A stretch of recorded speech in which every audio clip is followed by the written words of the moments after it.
nos están evaluando la capacidad de conocer en el ámbito de lógica lo que son las falacias.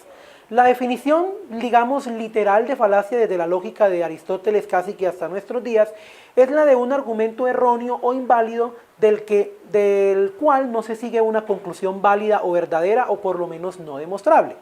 No necesitamos saber para responder esa pregunta ese concepto. El mismo texto nos da un contexto de ejemplo para que nosotros podamos inferir lo que es una falacia.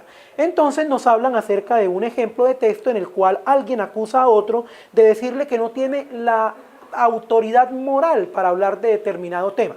Ahí podemos ver que hay una falacia porque el argumento no se está centrando particularmente en una deducción o en algo racional que está implícito en lo que se debate en la argumentación, sino que es lo llamado un argumento ad hominem. La expresión latina ad hominem quiere decir hacia el hombre, hacia la persona.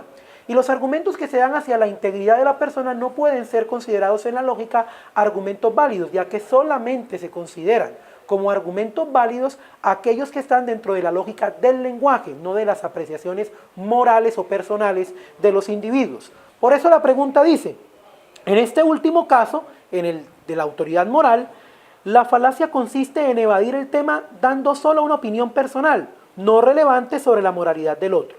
Con base en dicho ejemplo se puede argumentar que las falacias son A. Difíciles de distinguir, ya que dependen del contexto. Esa es una característica de las falacias, pero no es la definición de falacia. B. Razonamientos erróneos y verdaderos juegos de palabras. C. Argumentos racionales adecuados a las circunstancias, es lo opuesto a lo que es la definición de falacia. D. Usadas para deducir lo que para la mayoría es cierto. A veces una falacia se puede introducir con un argumento que es validado por la mayoría, pero no por ello lógico. Pero no es una definición concreta de falacia como si lo es la B. Razonamientos erróneos y verdaderos juegos de palabras. Es la definición llana y literal de falacia que lo que se buscaba con la pregunta era que no necesariamente se supiera de memoria, pero sí que se pudiera inferir a partir de la información del texto. Por eso, la respuesta correcta es la B.